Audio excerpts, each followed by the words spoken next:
तो दोस्तों आज हम देखने वाले इंडियन पॉलिटी पार्ट 11 यानी भारतीय संविधान का भाग 11।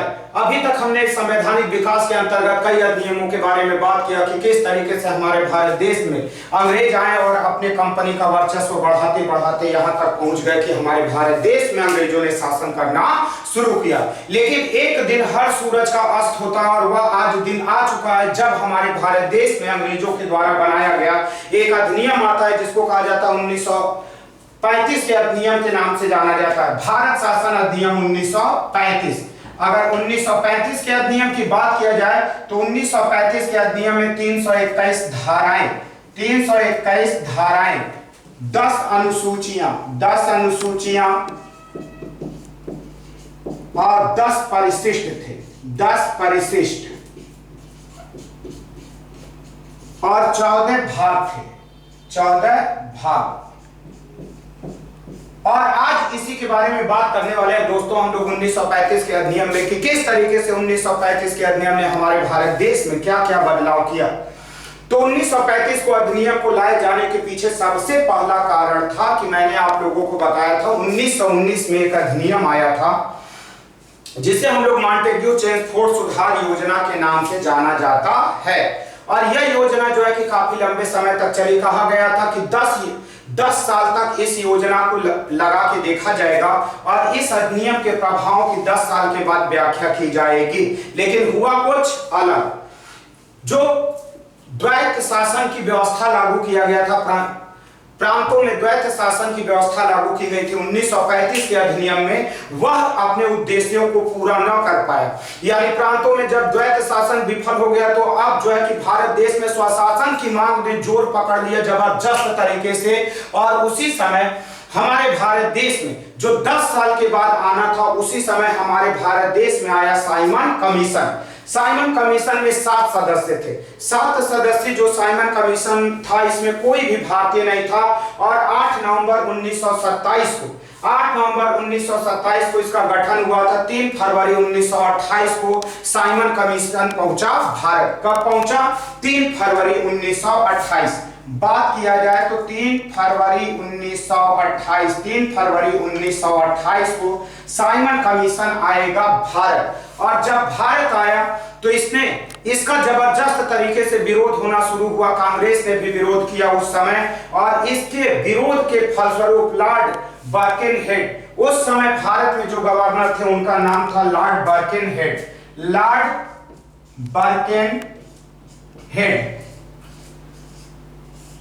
बर्किनहेड उस समय भारत राज्य सचिव थे जिनका नाम था लॉर्ड बर्किनहेड। सभी लोगों ने इसका एक साथ विरोध करना प्रारंभ किया जब यह 3 फरवरी 1928 को आया था। कौन सा कमीशन आया था? Simon commission. और 30 जून 1930 को अपनी रिपोर्ट दी। 30 जून 1930 को इसने अपनी रिपोर्ट दी थी। किसने? Simon commission. बात कर रहा हूं दोस्तों मैं 1935 के अधिनियम को बनाए जाने के पीछे कारण क्या था कि 1919 का जो अधिनियम था इसमें मना किया गया था कि 10 साल तक कोई अधिनियम नहीं आएगा, इस अधिनियम की जांच की जाएगी। लेकिन प्रांतों में जो अंग्रेजों ने द्वैत शासन का छलावा छला था भारतीयों के साथ, यह बात भारतीयों को नागवार गुजरी और इसके बाद जबरदस्त तरीके से आंदोलन प्रारंभ हुआ। बीच का एक ऐसा दौर गुजरा कि भारत की सरजमी पे आप देखेंगे एक से एक बड़े आंदोलन और कई घटनाएं घटी। 23 अप्रैल 1919 को आप लोग जानते हैं जलियांवाला बाग हत्याकांड। उसके बाद 5 फरवरी 1922 को जो है कि चौरी चौरा कांड, 1925 में काकोरी कांड, एक के बाद एक घटनाएं। और उसी समय जब आपका साइमन कमीशन आया, साइमन कमीशन का जबरदस्त तरीके से विरोध होना शुरू हुआ। लोगों ने मना कर दिया। क्यों? सबसे बड़ी विशेषता थी कि जो ये साइमन कमीशन आपका आया हुआ था 7 सदस्यीय साइमन कमीशन, इसमें कोई भी भारतीय नहीं था। इसने जब अपनी रिपोर्ट 30 जून 1930 को दी तो इसके बाद जबरदस्त तरीके से भारत के अंदर इसका विरोध और ज्यादा प्रारंभ हुआ। और उसी समय बर्किनहेड भारत राज्य सचिव थे। इन्होंने भारतीयों को आमंत्रित किया कि आप आइए और संविधान को बनाने के लिए अपना प्रस्ताव प्रस्तुत करिए। और इसी के बाद 10 अगस्त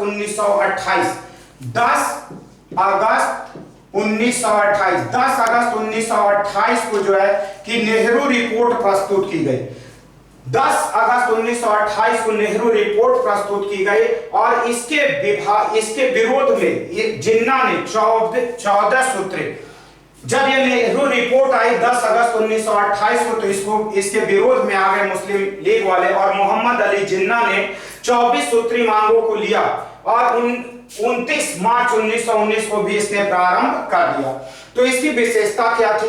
जैसा कि मैंने अभी आप लोगों को बताया, इसके बाद 3 गोल मेज सम्मेलन होंगे 30, 31 और 32, और इन सारी के बाद अब एक विचार विमर्श तो हो ही चुका था कि अब भारतीयों के लिए एक अच्छे अधिनियम की जरूरत है। इन्हीं बातों को याद करके और ध्यान में रख के 1935 का अधिनियम आया, जिसमें 321 धाराएं, 10 अनुसूचियां, 10 परिशिष्ट और 14 भाग थे। अब मैं बात करूंगा कि इसके जो महत्वपूर्ण तथ्य थे, इसके महत्वपूर्ण तथ्य क्या थे। सबसे पहले दोस्तों, इसमें अखिल भारतीय संघ बनाए जाने की बात की गई। क्या बनाए जाने की बात की गई? अखिल भारतीय संघ। अंग्रेजों ने 11 ब्रिटिश प्रांत और 6 चीफ कमिश्नरी और देसी रियासतों को, देसी रियासत को मिला के जो है अखिल भारतीय संघ बनाए जाने की मांग की, लेकिन यह मांग जो है कि जो इन्होंने सोचा था यह इनका सपना साकार नहीं हो सका। रीजन, 11 ब्रिटिश प्रांत जहां अंग्रेजों का शासन था, 6 चीफ कमिश्नरियां और देसी रियासत, ये 11 ब्रिटिश प्रांतों को जो है अखिल भारतीय संघ में शामिल होना अनिवार्य था, लेकिन देसी रियासत की इच्छा पर निर्भर करता था कि वह अखिल भारतीय संघ में शामिल हो या न हो। देसी रियासत का मतलब होता है भारत देश में इतने दिन गुजर जाने के बाद भी संपूर्ण भारत देश के ऊपर अंग्रेज शासन नहीं कर पाए थे। कई ऐसे जगह बचे हुए थे आज के डेट में भी जो पूरी तरीके स्वतंत्र थे, और अंग्रेजों ने अपना दिमाग लगाया था कि अगर इन देसी रियासतों को मिला लिया जाए तो एक अखिल भारतीय संघ बन सकता है जिसपे शासन करना आसान होगा। लेकिन कोई भी देसी रियासत इसमें शामिल नहीं हुई और अंग्रेजों का अखिल भारतीय संघ बनाने का सपना ही रह गया। यानी अखिल भारतीय संघ जो अंग्रेजों ने बनाने के बारे में सोचा था 1935 के अधिनियम में, 11 ब्रिटिश प्रांत, 6 चीफ कमिश्नरी, देसी रियासत, इसमें देसी रियासत शामिल नहीं हुई। केंद्र में द्वैत शासन प्रारंभ। आप लोगों को अच्छी तरीके से पता है कि जो द्वैत शासन के जनक थे लियोनस कार्टियस, और यहां पे आप लोग देखने वाले हैं कि केंद्र में द्वैत शासन प्रारंभ। अभी तक 1919 के अधिनियम में प्रांतों में द्वैत शासन लागू था, जिसके अंतर्गत गवर्नर जनरल और जो है कि भारत के चुने हुए मंत्री एक साथ प्रांतों में शासन किया करते थे। अंग्रेजों की एक सोची समझी साजिश थी जिसने भारतीयों को बेवकूफ बनाया, और इसीलिए जब भारतीयों ने विरोध किया तो जो प्रांतों में लागू था द्वैत शासन प्रणाली, यानी आरक्षित विषय और हस्तांतरित विषय, उसको प्रांत से समाप्त करके ले गए केंद्र में, और केंद्र में द्वैत शासन की व्यवस्था की गई। और यहाँ पे विषय को 2 भागों में बांटा गया, आरक्षित विषय और हस्तांतरित विषय। अगला पॉइंट, संघीय न्यायालय, जिसको फेडरल कोर्ट के नाम से जाना जाता है, जो मूर्त रूप ले सका था 1937 में। संघीय न्यायालय, यह संघीय न्यायालय क्या था? भारत का उस समय सबसे बड़ा न्यायालय हुआ करता था संघीय न्यायालय, यानी फेडरल कोर्ट। यह तीनों तरह के मामले देखता था, आपराधिक, दीवानी, संवैधानिक। यानी मारपीट से रिलेटेड आपराधिक, दीवानी रुपए पैसे से, संपत्ति से, राजस्व से, विभाजन से रिलेटेड मामला, और संवैधानिक यानी संविधान के अनुसार। इसमें एक मुख्य न्यायाधीश थे जिनका नाम था सर मॉरिस गेवर, और 7 अन्य न्यायाधीश थे। अगर इस संघीय न्यायालय को भारत राज्य क्षेत्र में अपना निर्णय देने की स्वतंत्र रूप से अबाध शक्ति प्रदान की गई थी, लेकिन अगर इस संघीय न्यायालय के द्वारा कोई निर्णय दे दिया गया और अगर कोई इससे असंतुष्ट है, तब वह कहां जाएगा? वह प्रीवी काउंसिल। प्रीवी काउंसिल क्या थी? ब्रिटेन में एक काउंसिल होती थी जिसे प्रीवी काउंसिल के नाम से जाना जाता था, जो यहां संघीय न्यायालय के द्वारा दिए गए डिसीजन की जांच करता था।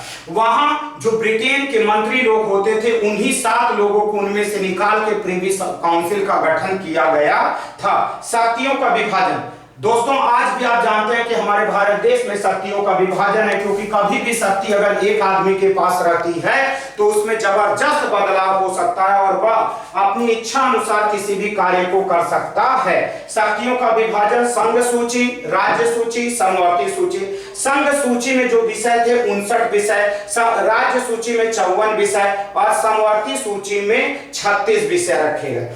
ये संघ सूची, राज्य सूची, समवर्ती। संघ सूची यानी यूनियन लिस्ट, यानी जो आपकी संघ सूची में रखे गए, यूनियन लिस्ट में रखे गए विषय थे, इस पे नियम कानून बनाने का अधिकार केंद्र सरकार को था। राज्य सूची में रखे गए विषय पे नियम कानून बनाने का अधिकार राज्य सरकार को, और समवर्ती सूची में जो विषय रखे गए थे इस पे केंद्र सरकार और राज्य सरकार दोनों नियम कानून बनाते थे।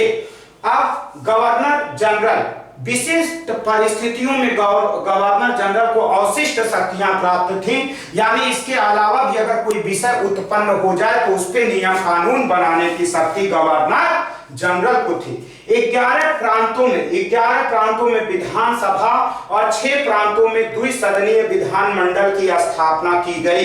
यह भी एक महत्वपूर्ण पहलू था इस अधिनियम का। और इसके बाद सांप्रदायिक निर्वाचन प्रणाली।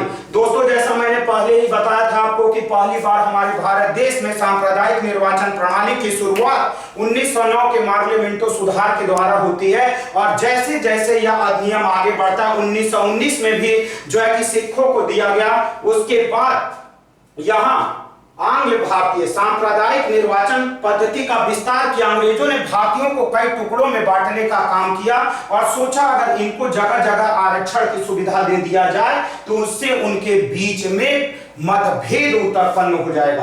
आंग्ल भारतीय, ईसाई, यूरोपीय और हरिजन। आंग्ल भारतीय, ईसाई, यूरोपीय और भारतीय, इन लोगों को यहाँ प्रतिनिधित्व के आधार पे निर्वाचन प्रणाली प्रारंभ की गई, यानी एक तरीके से अंग्रेजों का एक और विस्तार।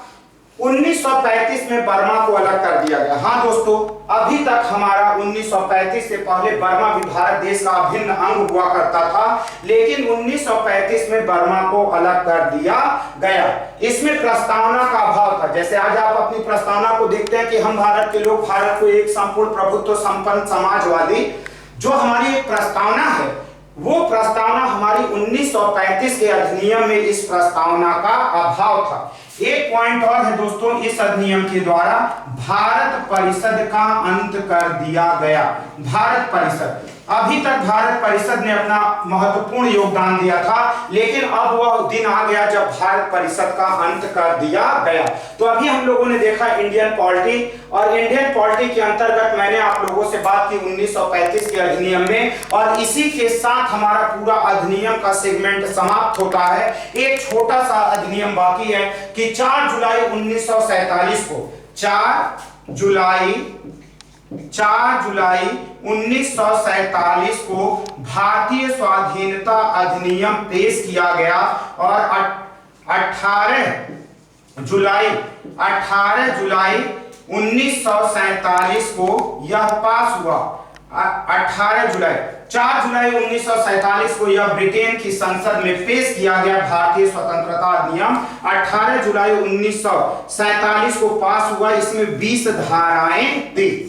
तो इसी के साथ हमारे भारत देश में जो है कि अब कंपनी के शासन का समाप्त होना और प्लस ब्रिटेन की महारानी का शासन समाप्त होना, ये दोनों घटनाएं होने वाली हैं। क्योंकि ब्रिटेन की महारानी का शासन तो जो कंपनी के ऊपर प्रारंभ हो गया था वह 1858 में ही प्रारंभ हो गया था, लेकिन अब वह दिन आ चुका है कि इस कंपनी का जो भी भारत देश के अंदर पूरा फैलाया हुआ माया जाल था जिसने हमारे भारत देश पे इतने वर्षों तक शासन किया, अब इसके समापन का धीरे धीरे समय आने लगा है। क्योंकि इस अधिनियम की सबसे बड़ी विशेषता थी कि इसी के बाद जो है हमारा अगला अधिनियम आया था, भारतीय स्वाधीनता अधिनियम, जिसमें कहा गया कि जिसको भारत देश के साथ रहना है भारत देश में रहे, जिसको पाकिस्तान में जाना है पाकिस्तान में जाए, और जो भारत देश में स्वतंत्र रहना चाहता है यानी ऐसे राज्य जो भारत देश की सीमाओं के अंदर होते हुए भी अपने आप को स्वतंत्र रखना चाहते हैं, उनको स्वतंत्र रखने की पूर्ण आजादी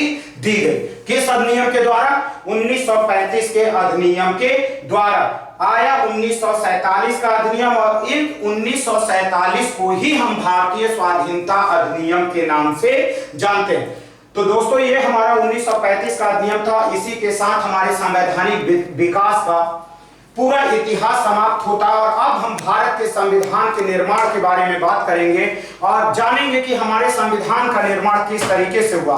आप लोगों ने देखा कि संवैधानिक विकास में किस तरीके से कंपनी ने अपने वर्चस्व को कायम किया और धीरे धीरे कंपनी ने भारत देश में अपने शासन को बढ़ाया। लेकिन एक समय ऐसा आया जब कंपनी की शासन शक्ति भारत देश में सीमित होने चली गई और भारत में आंदोलन और यहाँ जो है कि स्वतंत्रता की मांग के फलस्वरूप ब्रिटेन की साम्राज्य और वहां की संसद मजबूर हो गई और उन लोगों ने भारतीय स्वाधीनता अधिनियम पेश किया।